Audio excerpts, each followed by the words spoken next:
Посылаю вселенского масштаба привет всем любителям чего-то старого, однако в душе запавшего и слегка проплесневевшего. Вещает сегодня вам человек, развивший в себе необъемного количества талантов, однако ни в чем не преуспевший. И сегодня мы продолжим наше погружение в мир, в котором нам любят надирать задницу и вставлять прямо между глаз.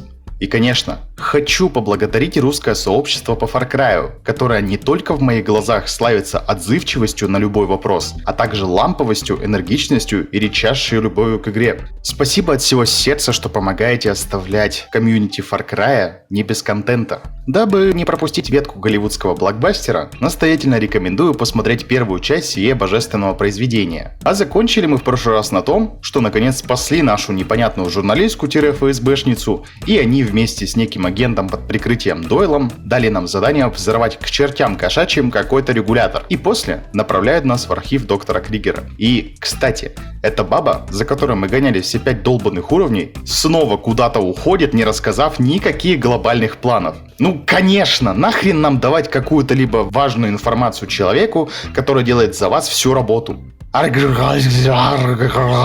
Так как мы не пальцем деланные, на навыках спидрана несемся к какому-то парогенератору, пройдя который, нам и будет возможность попасть в какой-то регулятор. По пути тайный агент Д дает нам второстепенное задание – взять прибор ночного видения, потому что по легенде на карте темно и нам он нужен.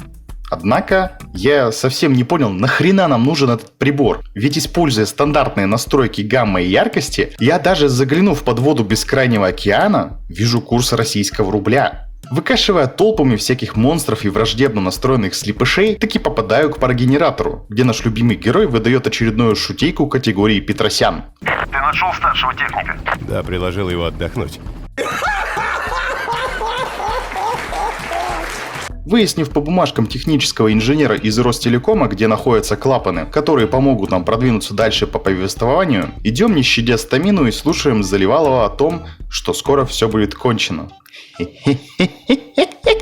Да, конечно скоро, ведь еще осталось всего лишь 13 уровней. По бырику опять выкашиваем, как косарь косит сено толпы наемников, задерживаемся в паре мест, ибо на этом уровне раскрывается настройка искусственного интеллекта в игре. На самых первых левелах все было просто. Можно было как к истинному скоробегу просто ходить и стрелять во всех без особого запара. Однако со временем игра расставляет все по своим местам и подмечает, что какой бы ты ни был скилловый и опытный игрок, ты хрень пчелиная. На уровне появляются элитные бойцы в крутейшем третьем жилете и шлеме из PUBG, и они в большем количестве заставляют делать сосай нашего ГГ. Благо я играю в эту игру с 7 лет и знаю все об уровнях и солдатах, поэтому пройти удалось всего лишь с 1823 раза. Под конец карты мы находим главное управление регулятором и разносим его в щепки одним нажатием кнопки F. На огне из заднего прохода, как в игре Бугермен, летим в следующую локацию и слушаем очередной диалог, который вызывает у нас чувство бесконечной депрессии и апатии.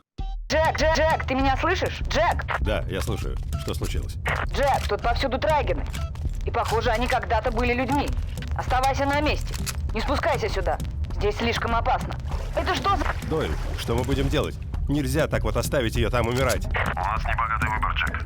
Черт, да она на другой стороне острова. Можешь провести меня к ней? Могу попытаться. Давай попробуем. Я готов. Мало того, что с нашей долбанутой подругой опять приключился казус под типа Ж где-то на другой стороне острова, так наш джентльмен в красной от кетчупа из Макдональдса пиццы не только не хочет свалить с этого острова, так еще и к любым моральным и аморальным унижениям сам вызывается спасти свою прекрасную принцессу. Но игра ни за что не отпустит нас и заставляет играть в нее, захватывая бомбезными перестрелками, ламповыми локациями и багами, застревающих в душе где-то на уровне кишечного тракта. Проходя по темным засранным мутантской моче коридорах, нас знакомят с новыми мутантерами, большими супермутантами из третьего Fallout, которые не только могут вас унизить ударом по подзатыльнику, но и стрельнуть из встроенного в руку РПГ в тот момент, когда ваше ХП где-то на уровне плинтуса. Но, перебив даже это население локации, двигаем к концу уровня и наконец выходим на свежий воздух. Правда, толком подышать нам не дадут, ибо встречают нас сразу королевской битвой между человечеством и мутантерством. Начинаются реальные заварухи, где вы будете чувствовать себя котлетой между слоем плавящегося сыра и холодных сочащихся огурцов в чизбургере. Мутанты и люди воюют друг с другом, и по всему вашему пути не будет ни капли отдышки. И только периодически разбросанные аптечки с броней будут спасать и прикрывать ваш кипящий от происходящего нижний конец пищеварительного тракта. Однако, попавший в архив, думая, что нам дадут передышку, нас знакомят с новыми мутантами, которые вроде и похожи на тех, которые уже были раньше, но они имеют другую функцию – стелс.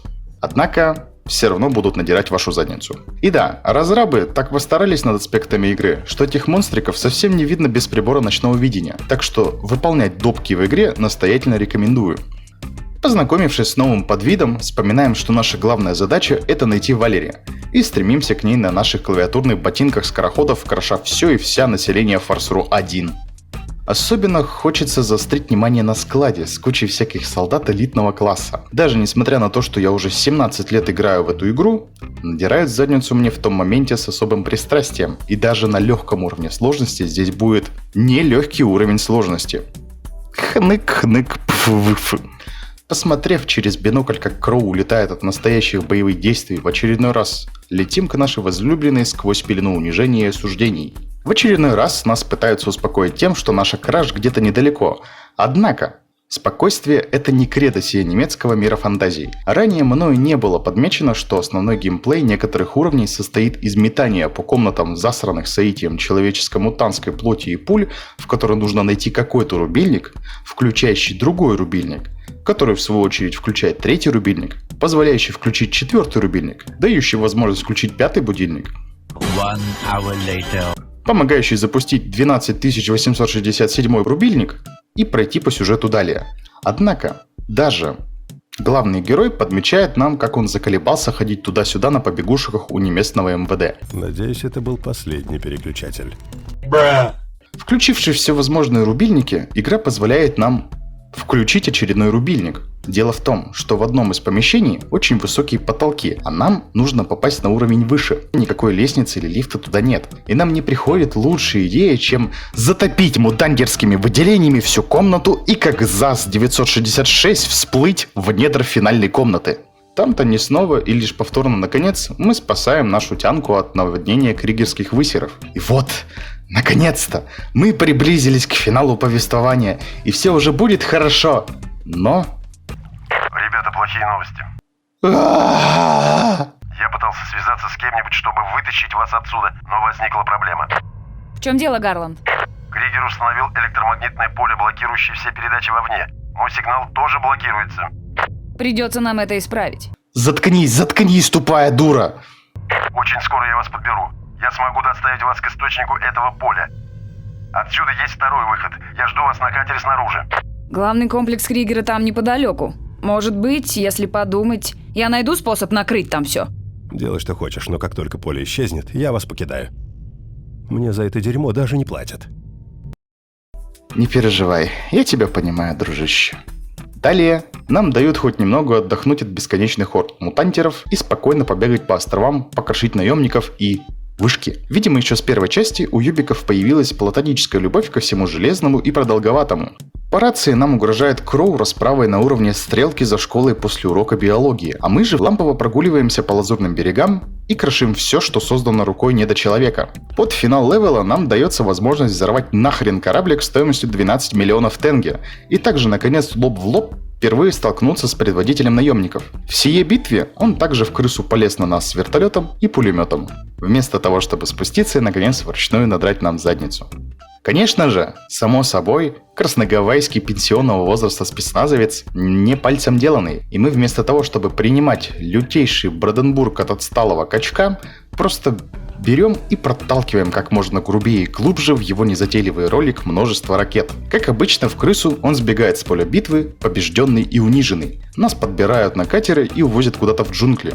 Ведь это не последняя миссия. Нам надо найти какую-то флешку и, наконец-то нам не придется никого спасать. Валера в порядке и без обычных косяков делает свою работу, а нам же остается гулять по джунглям и катакомбам в поиске хакерской флешки. Не знаю чего, из-за какой магии луа скриптов и кода, наемники и мутанты на этом уровне, видимо, очень устали умирать. И вместо того, чтобы лежать на земле и отдыхать после града пуль от сражений, просто стоят или бегут на одном месте. Игра, конечно, не славится багами и глюками, но на протяжении всего прохождения мною их было замечено немало. Пройдя нереально сложный по постановке вражины на квадратный метр уровень, забираем флешку и наслаждаемся поездкой на катере в сценах а-ля боевикских блокбастеров 2004 года. Однако, так как здоровье наших транспортных средств не бесконечное, а враги умеют стрелять за километр и попадать точно по нашему и так уже побитому бренному телу, приходится пользоваться сохранениями из раза в раз. В финальной битве на уровне мы наконец-то сталкиваемся лоб в лоб с охреневшим от собственных высказываний начальником Кроу. Жаждем битвы и баталий, как в мультиках и кино. Представляем себя Кратосом, собирающимся свергнуть божество. Мотивируем себя на предстоящую битву, думая, что наконец мы нашли достойного соперника и...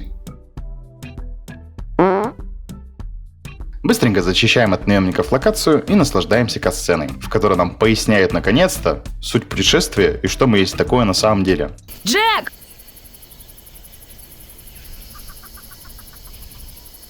В точку.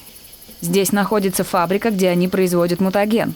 А вот и коды для запуска тактической ракеты с ядерной боеголовкой, чтобы замести следы. Ты гений, Кроу. Ты упростил нам задачу. Ты иди, блядь, пока не поздно, к психиатру, ты же ёб...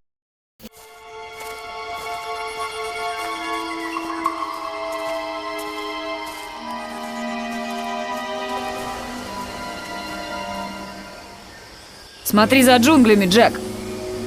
Раз у нас выдалось время поболтать, может, просветишь меня, что все это значит? Кригер был ведущим исследователем Министерства обороны. Специализация – генетика и усиление боевых возможностей человека. То есть Трайгены. Правильно. Тогда при чем здесь ЦРУ? Военная разведка обвинила Кригера в незаконных опытах над людьми. Он занялся частными исследованиями, и мы внедрили в его лабораторию Дойла, чтобы присматривать за его работой. Мы здесь, чтобы остановить Кригера или вытащить Дойла? Я здесь для того, чтобы не допустить бегства мутантов с острова. А ты здесь на случай, если мне понадобится помощь. То есть я здесь просто за компанию? Умный мальчик. Дойл говорит, поблизости находится база наемников. Давай их навестим. Да, таким морально униженным я себя еще никогда не чувствовал. Даже тогда, когда меня во 2 классе побил превосходящий в размерах первоклассник. После осознания своей ничтожности и бесхребетности отправляемся в очередной лагерь наемников, через который наш путь будет вести в главный завод Кригера по производству монстров и видео для ТикТока. Нам навязали очередную миссию по взрыванию всего и вся при помощи ядерной боеголовки. И даже главный герой уже не выдерживает и начинает высказывать свое правильное и до уровня крепостного раба бесполезное мнение. Наслаждаемся поездкой на Хаммере а-ля Call of Duty 2003 года, разносим в пух и прах орды наемников, благо пока что на уровне нет мутантов, хоть немного отдохнем от этих бедных монстриков. И... просто мучаемся от бесполезности и тупости нашей напарницы. Да, это та самая эпоха, когда напарников в игре делали тупо для галочки. Что ей дали в руки? МП5 — это самое мало по урону в игре оружие. И мало того, что она не может с ним замочить какого-нибудь наемника, чтобы хоть чуть-чуть понизить пламя газового огня из моей 5-й точки, так она еще и не хочет никак помогать, лишь сидя где-то в углу и повторяя заскриптованные фразы. Боже, смотреть на то, как она едет на украденном с боеголовкой драндулете, это просто просмотр может помочь вам телепортироваться к вашим 89 годам.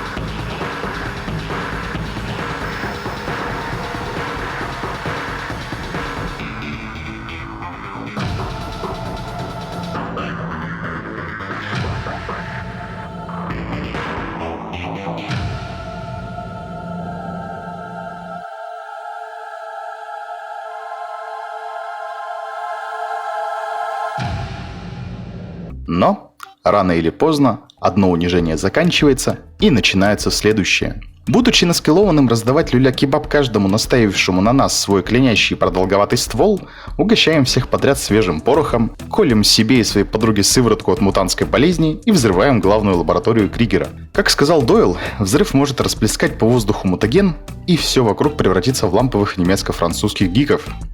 Однако, ура, мы все сделали. Мы остановили в мире зло. Теперь не будет больше экспериментов над людьми и бедными животными. Мы герой, мы спасли мир. И теперь можем и дальше спокойно кататься на лодке с непонятными людьми и ловить в разрушенных гаванях протухшую от нефти рыбу. Однако нет. Так как мы на протяжении 18 уровней без сна, еды и походов в туалет уже просто не выдержали рядом с взорвавшейся фабрики и просто уже прилегли отдохнуть, нас ловит тот самый Кригер и показывает свое порожденное Стивеном Кингом и Лавкрафтом нутро. Где-то уже ближе к островам Волгоградского края нас выкидывают нулевого совсем без лута в территорию, в которой мутанты неплохо так развелись по 743 штук на квадратный сантиметр. Ну чё, народ, погнали!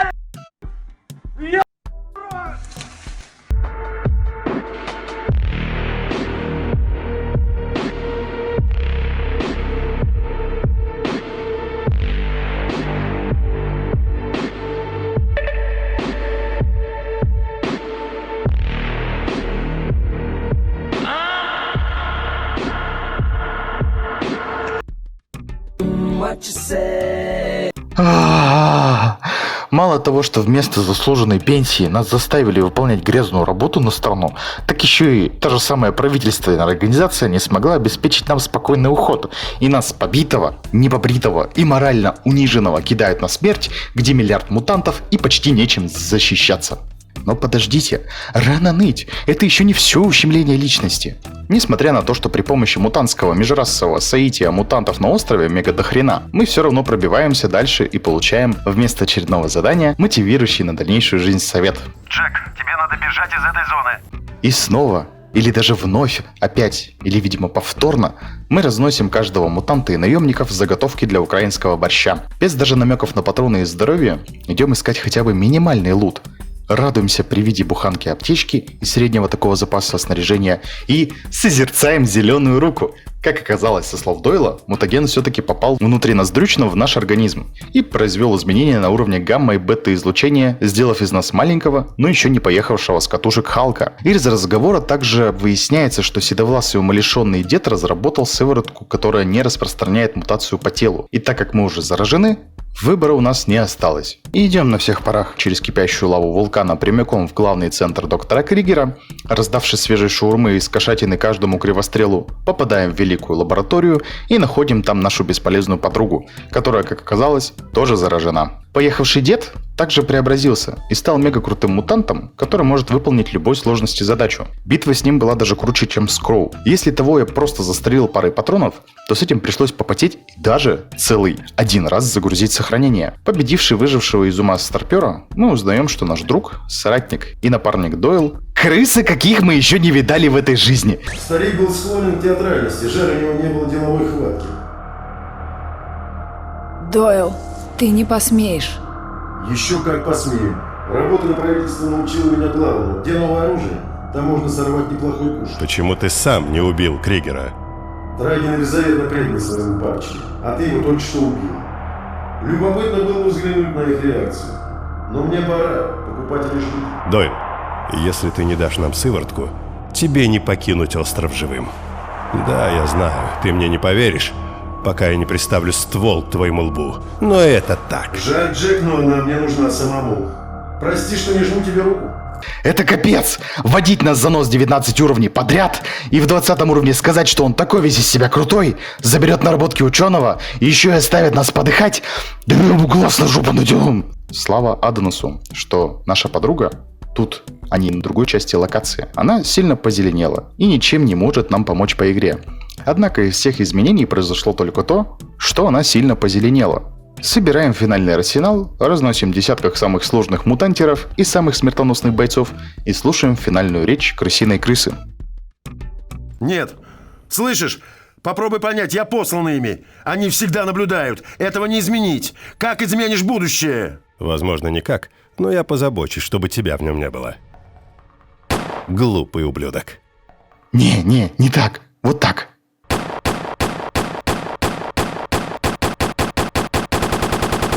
Глупый ублюдок. Наконец. Финал игры. Тыкаем шприцом с орбидолом себя и нашу подругу, уплываем прочь от этого жесткого архипелага и наслаждаемся тем, что взяли с собой несколько детективов Татьяны Устиновой. Что ж, мой дорогой друг, я очень рад, что в игре хэппи-энд, и что мы смогли с тобой пройти всю историю до конца. Если ты видал, ранее я выкладывал кликбейтный ролик с экспериментами на движке игры. Посмотри его полностью и ожидай следующего. Ведь наше с тобой знакомство с сюжетом Far Cry хоть и подошло к концу, однако это не конец нашего с тобой нахождения в Far Cry в принципе. Я очень хочу поделать еще экспериментов на движке игры и сделать стрим на прохождение первого Far Cry на самом жестком уровне сложности. Пиши в комментарии свои идеи для экспериментов, типа 10 тысяч мутантов против одного ножа и прочее. Поставь белорусский лайк ролику и прими мои искренние душевные благодарности за то, что побывал со мной в этом мире. Думаю также в будущем поглядеть такую игру, как The Elder Scroll, ибо никогда, если честно, в нее не играл. А фанбаза говорит об игре как о чем-то божественном. Но это будет в будущем, а сейчас на данный момент сегодня.